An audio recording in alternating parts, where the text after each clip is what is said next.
Hi everyone, welcome to exam hunter. So दोस्तों, 17वीं mains over हो गया है और आज हम लोग डिस्कस करेंगे GS1 के बारे में। GS1 के बारे में, ठीक है ना, कि क्वेश्चन कैसे आए थे। ठीक है, क्वेश्चन कैसे आए थे, इसमें तीनों सेक्शंस के बारे में डिस्कस करेंगे।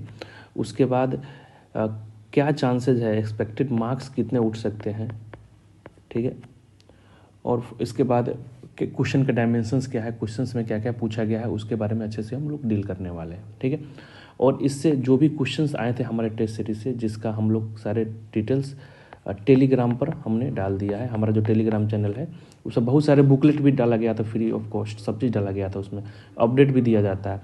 तो उसको अगर ज्वाइन नहीं किया हो तो ज्वाइन कर लेना, BPSC एग्ज़ाम हंटर के नाम से होगा। और इसका लिंक जो है ना टेलीग्राम में, जो टेलीग्राम का लिंक है इस वीडियो के डिस्क्रिप्शन में दिया गया होगा। ठीक है, and it's all about 71th BPSC जो हमारा अभी आने वाला है। ठीक है ना, तो हम लोग बात करते हैं। अब देखो, अब तो GS1 का पेपर देखेंगे ना तो एवरेज था, कोई हार्ड नहीं था पेपर, हार्ड नहीं था, टफ नहीं था पेपर, लेकिन क्या है कि लेंदी बहुत था, लेंदी बहुत था।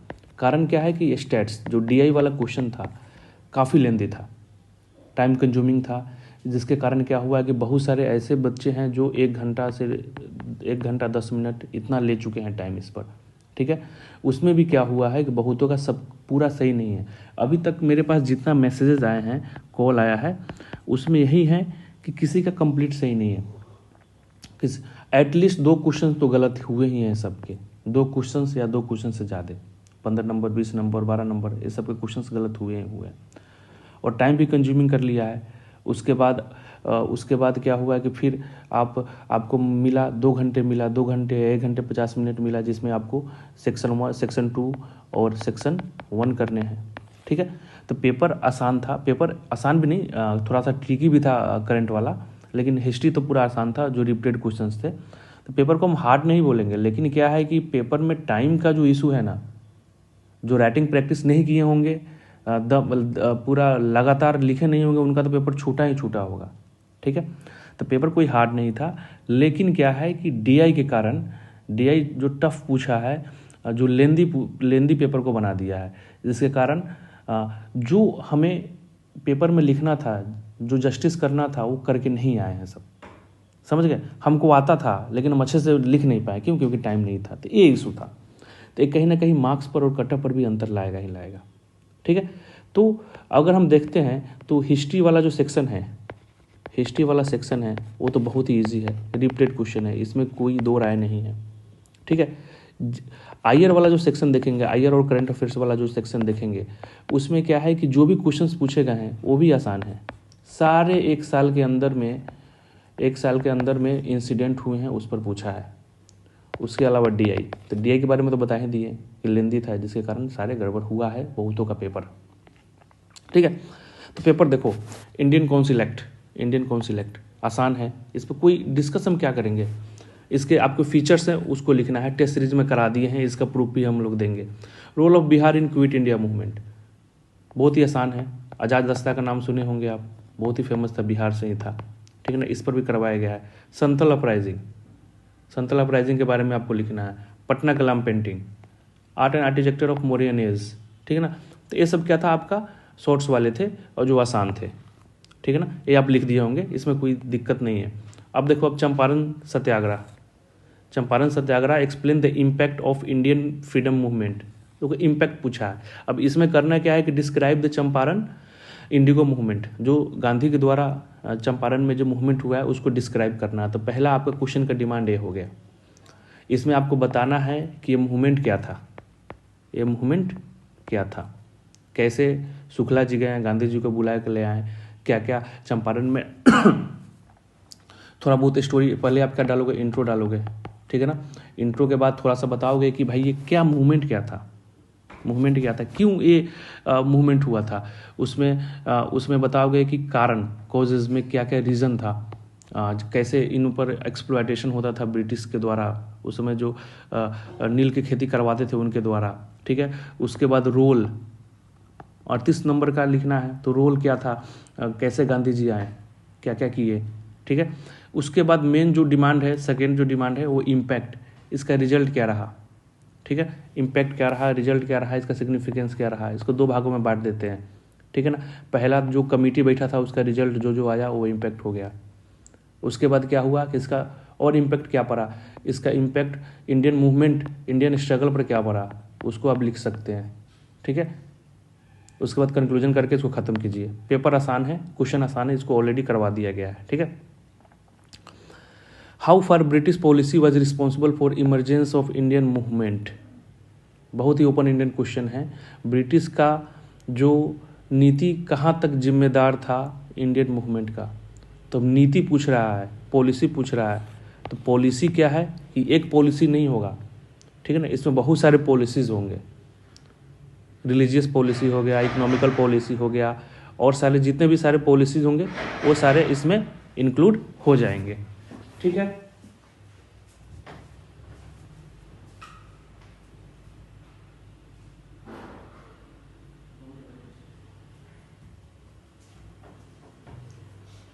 तो पूरे पॉलिसीज को लिखना है, कौन कौन से पॉलिसीज इसमें रिस्पॉन्सिबल था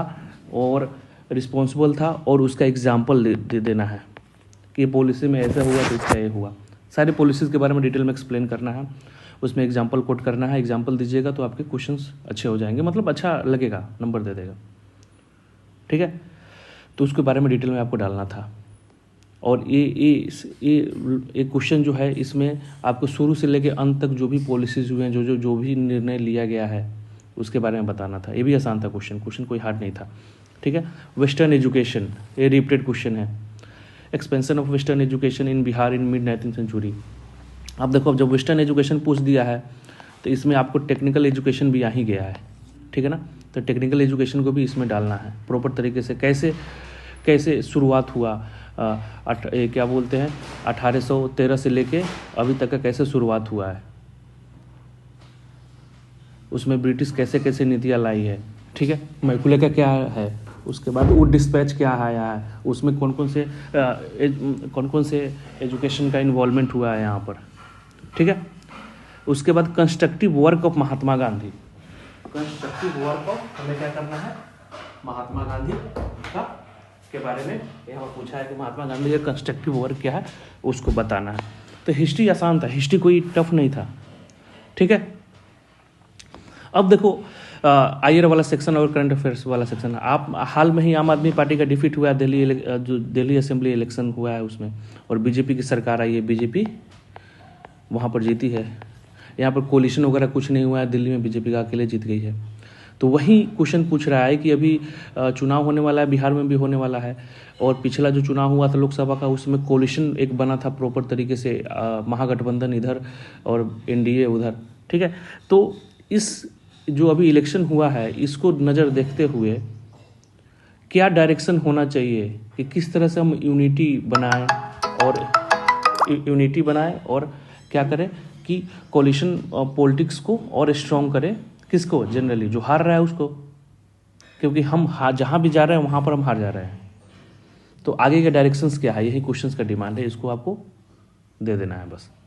रसिया यूक्रेन, ये क्वेश्चन 68 में भी आया था, 67 में भी आया था, 68 में भी आया था, 69, मतलब ये लॉन्ग टर्म बहुत सालों से चल रहा है, तो इसमें लगभग सबको पता होगा।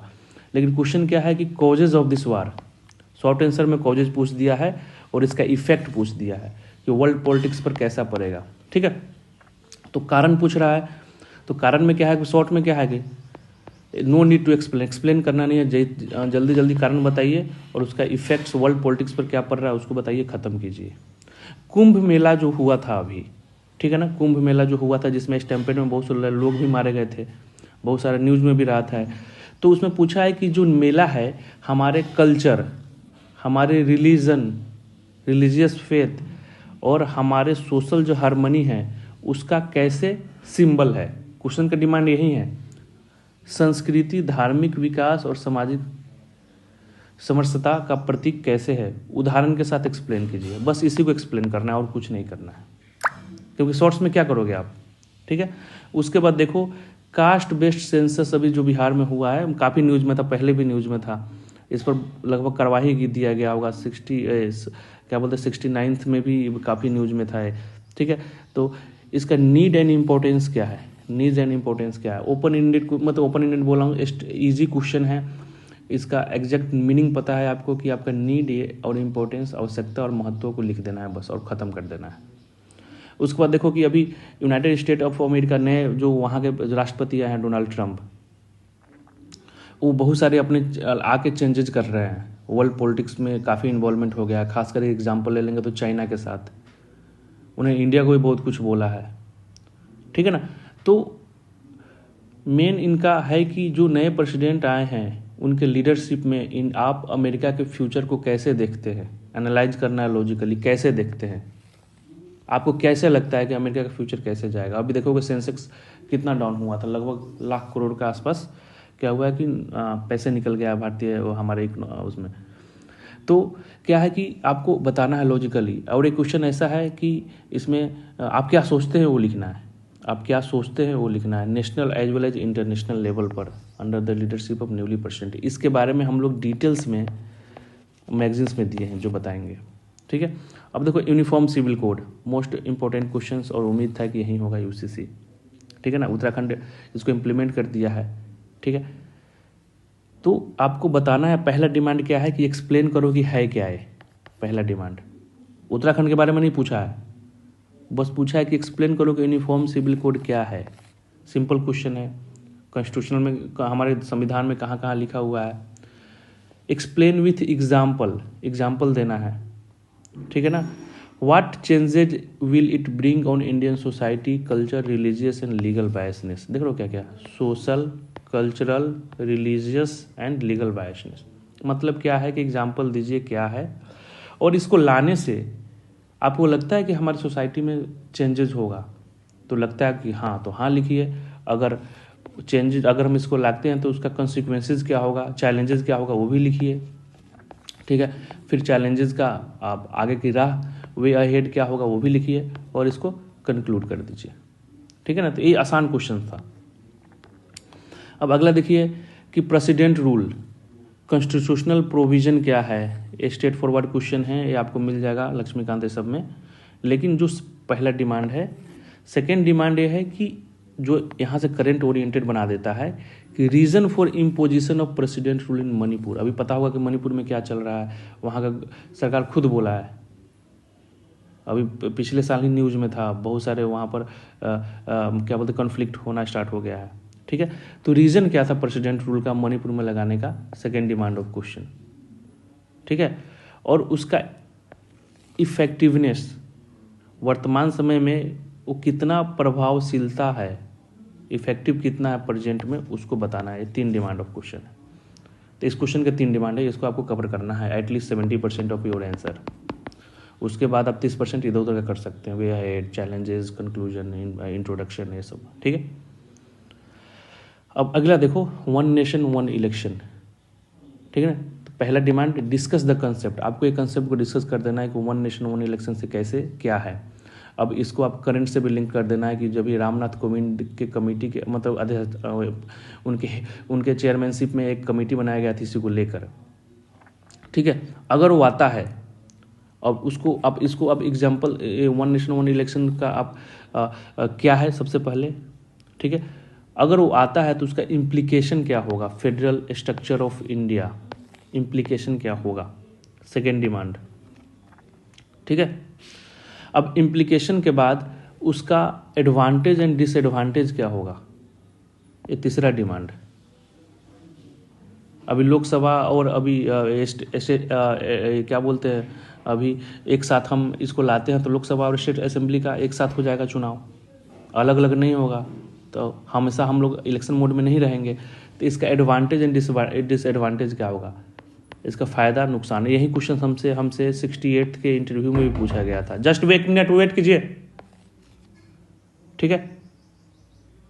इसका क्या है, इसका एडवांटेज क्या होगा। अब एडवांटेज के बाद क्या होगा, डिसएडवांटेज मतलब चैलेंजेस। अब चैलेंजेस के बाद अब क्या कीजिएगा, इसका वे अहेड बताइएगा, वे फॉरवर्ड बताइएगा, फिर लास्ट में आप इसको कंक्लूड कर दीजिए, ठीक है। नारी शक्ति वंदन अधिनियम जो अभी आया था, इस पर 67वीं में हमसे इंटरव्यू में पूछा था इस पर कि क्या है, इसका नया नाम क्या है, कौन से एक्ट में है, ये सब पूछा था। तो throwing the light of Indian women participation in Indian politics and society, women and the इतना जो एक्ट है, analyse the social and economic and political changes, ठीक है ना। And it's implication. बहुत आसान क्वेश्चन है। सबसे पहले क्या करना है आपको कि इसमें इसको बताना है नारी शक्ति वंदन अधिनियम का, ठीक है ना, कि इसके बारे में थोड़ा सा डिटेल में बताना है, ये कैसे लाया गया, कौन सा लाया गया, पार्लियामेंट में कौन सा बिल पास हुआ, ये बिल कहता क्या है, बिल के बारे में थोड़ा डिस्कस बताइएगा, कब से इम्प्लीमेंट होगा, ठीक है ना, ठीक है। ये सब आपको डिटेल में आपको देना है। उसके बाद क्या करना है कि अब क्या करना है कि इसका आपको क्या बताना है, social economic and political changes, ठीक है ना, इसके बारे में डिस्कस करना है, इसके बारे में डिस्कस करना है, ठीक है।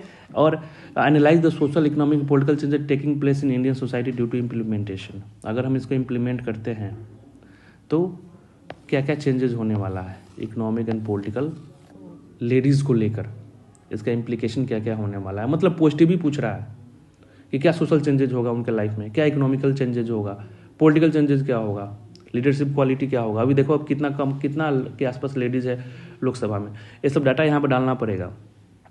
उसके बाद इसका चैलेंजेस भी बताना होगा। ऐसे ना हो जाए कि पति पंचायत का जो कंसेप्ट है अभी कि लेडीज़ मुखिया है लेकिन रूल करता है उसका हस्बैंड, वैसा ना हो जाए कि संसद बन गई है लेडी लेकिन हस्बैंड घर में बैठ के चला रहा है। तो चैलेंजेस क्या क्या होगा इसका। उसके बाद वे अहेड वे फॉरवर्ड क्या होगा, फिर कंक्लूड कीजिए, ठीक है। और दीज आर द, ये क्या है, स्टेट्स है, तो स्टेट्स के बारे में डिस्कस करेंगे नहीं। तो क्या है कि इसमें अगर आप देखो कट ऑफ, हम कट ऑफ भी देख ही लेते हैं हम। अगर आप सपोज करो कि अगर देखो हिस्ट्री जो है वो स्कोरिंग ज़्यादा नहीं होता है, नो डाउट। वो अच्छा से अच्छा लिखे होगे तो 17 से 20 के बीच में आपको स्कोर मिलेगा हिस्ट्री में, ठीक है। IR और करंट अफेयर्स स्कोरिंग होता है, यू विल गेट 22-24 मार्क्स, ठीक है। और DI तो आप जितना लिखे हो उतना नंबर मिलेगा ही मिलेगा, ठीक है। तो DI अगर 2-4 गलत हो जाता है, हम बता रहे हैं 68 में मेरा 14 नंबर का गलत हुआ था DI, लेकिन हमको 66 नंबर मिला था। तो प्रोसेस में भी नंबर मिलता है, नो डाउट।